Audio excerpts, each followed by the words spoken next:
Welcome to video 6 in a series of introductory videos for the InventorCAM CNC programming software. This video topic is the profile toolpath. Now, the profile toolpath is one of the more classic toolpaths from InventorCAM. It is actually sort of a routering cut in that the geometry that we choose, the tool will follow that exact geometry. There's no real step overs, it's just following that exact path. So let's get right into it. So we have the same part that we've seen in the other videos in this series. And I'm actually going to create the profile operation on Mac 3 position 1. So to see how to create those Mac positions, I'll refer you back to video 3. Also, I've already preloaded my tools in my tool table using the techniques we saw in video 2. So I will go to my setup, right click, add milling operation, profile. Much is the same as the other videos that we've seen in the series. I'm going to start with the geometry of the toolpath, and the workflow here is the same for all our toolpaths. So I'll begin by making sure I'm on Mac 3, and we'll choose new geometry. In this case, I'm going to do this side slot. So I'll just choose this edge right here, select my constant Z propagation to finish that pocket, and that's it for my geometry. Next, we'll go to Tool. I'll select my 1/4" roughing end mill. As one of the 2.5D toolpaths from InventorCAM, we need to provide the feeds and speeds for this operation. Levels, I'll set the levels as starting from the top of that face to the bottom of that face. I'll just flip this around to get the inside edge. Now, I may like to poke through the bottom of that pocket a little bit, so I'll use the delta box to add an incremental amount to that depth. In this case, I'll just drop it by an additional 20 thou. Under technology, you'll see that there's the specifics of this toolpath. In this case, profile has many options here. It's one of the more versatile toolpaths from InventorCAM. So we'll start by checking that our tool side is set to the left.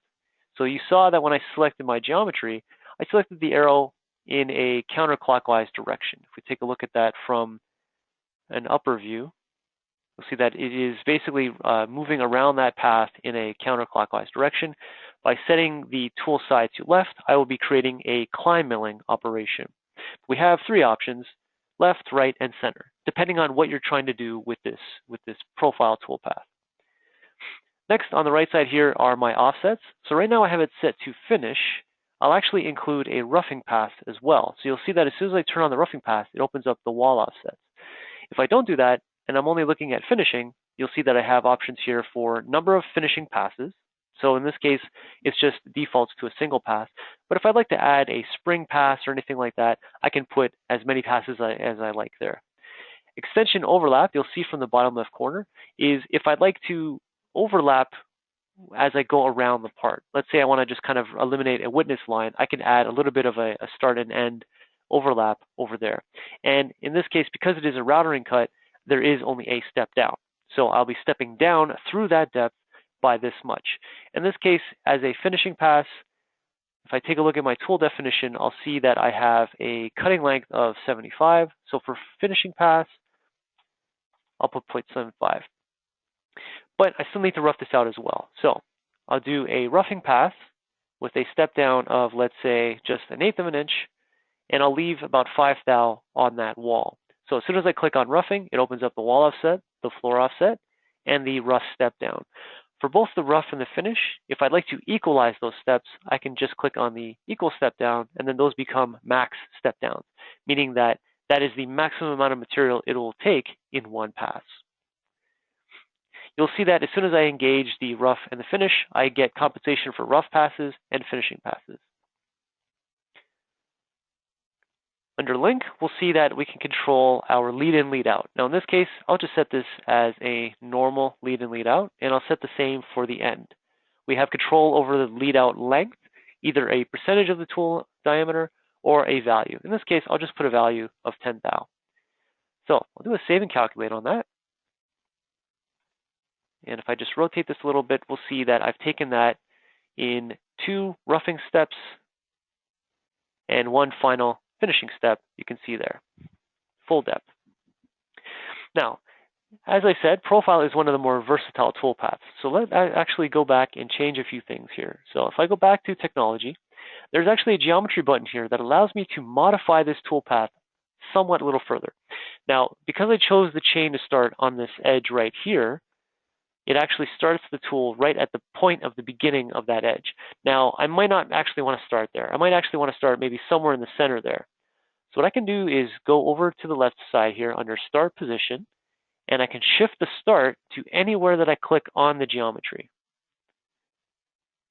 So it'll still complete that entire chain. It'll just start it wherever I click on the geometry.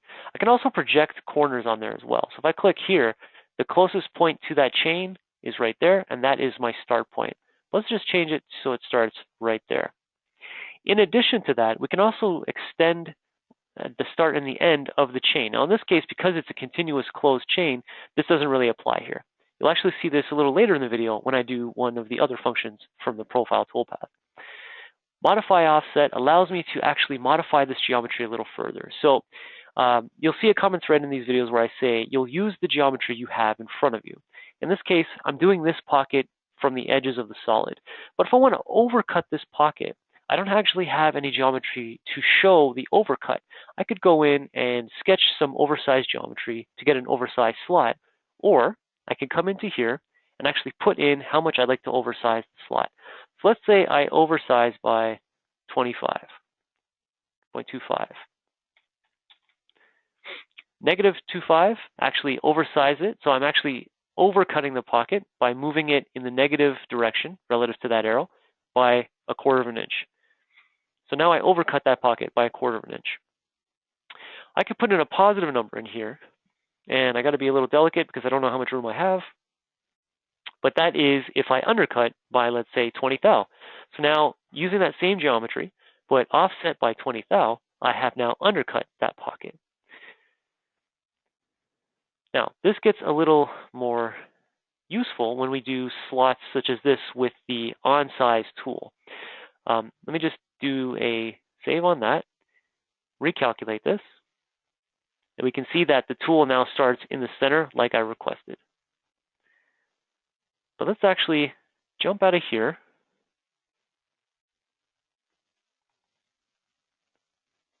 Actually, let's go back, save and copy, make a copy of this here, and I'm going to just set this to tool side center. And the geometry, I'm just going to choose as this edge right here. Now, if the tool that I had was on size with this slot, I just want to do a slotting operation. I've chosen that one line there to represent the geometry of the slot. Now, that's not in the center, but I want to take my tool to the center of that slot. Well, by choosing that edge of the slot there with an on-size tool and setting my tool side to center, I'll have the tool follow that line as if it was the center line. And then coming over to the offset section, I can click on Take Offset from Selected Offset, meaning that as soon as I check this box, I'll click on this, and it offsets it by the center distance between those two lines. Now I can do a slotting operation with the center of the tool down the center of that slot, and I didn't have to create any new sketches. In addition to this, I can actually use this extension that I mentioned a second ago. So let's say I want to kind of start and end this slot a little earlier and a little later. So let's go with the start. Let's say I want to begin the slot 1/4 of an inch early. You'll see that this modified geometry now is modified further to start 1/4 of an inch earlier. And at the end, let's say I want to trim it back by 1/4 of an inch. Well, I put in negative 1/4 of an inch, and you'll see that it trims back the geometry 1/4 of an inch. So all these values here are referencing this original geometry that I selected. I've offset it and trimmed it and extended it at the beginning and the end. If I do a save and calculate on that, you'll see the toolpath is essentially created right off of that geometry there. Now let's go back to this first one here that I created, and I'll show that toolpath once again. I'll take off the finishing path and decrease the step down. I want to show a lot of lines of code. I want to pass this around a lot just so we can take a look at how this works. So I have this set to depth type constant, meaning that it actually leads in, does one lap, feeds down, does another lap, and so forth. We can see that right there. Now, there's actually a unique function inside the InventorCAM profile where we can actually modify the depth type to helical, meaning that with each lap of the toolpath, it will go down that much. That's how we define the helix, and that actually adds a downforce to the tool. It'll make it much more accurate for this sort of routering cut. And I'll increase this a little bit so we don't have as many lines of code, and I'll do a save and calculate. And we'll see as soon as we zoom in, it comes in, does a lead in, does the lap, and it's continuously going down in the Z direction. And you'll see at the end, it kind of just meets at the end there. There's no retraction motion, there's no feed motion. It's constantly just engaging the material with a helical profile, with a constant downforce, very accurate toolpath. Okay, so there's one additional function that I still have not shown you yet for the profile operation, and that is what's called the clear offset. So I'll add another profile operation, this time on Mac 1, position 1. And for my geometry, I'm just going to choose this edge right here and here. So the clear offset is a way for the profile operation to be used somewhat for kind of an approximation of the pocketing toolpath, and you'll see what I mean here. Now, this part, let's say this part had an imaginary corner right here, a corner of the stock that I don't have represented here. I don't have a 3D model. My stock definition isn't showing anything here, but I know I need to come in here and rough out this corner to get this shape from a sharp edge, an edge that is flush here and flush here. I'll program it like a regular profiling operation. So I chose my tool.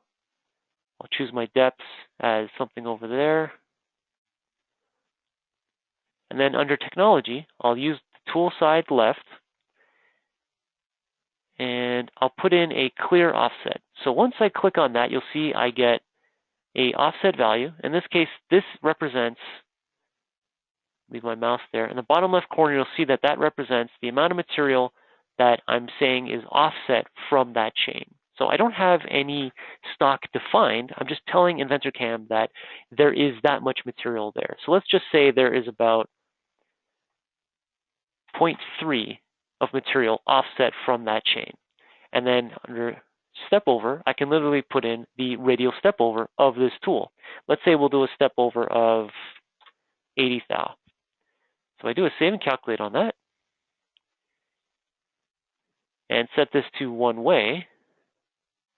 You'll see that it does a series of profile operations to clear that additional material. So it is a way to continue using profile and all the functionality in the profile operation, but to do it for a radial cut as well as a axial step down, a depth of cut. If you have any other questions on this or anything else from the videos you see in the introductory series, you can always call us at 1-866-975-1115, extension 2. You can send us your parts or your questions via the ticket system at solidcamsupport.com, or stay tuned for the rest of the videos on this channel or in the series of introductory videos. Thanks for watching.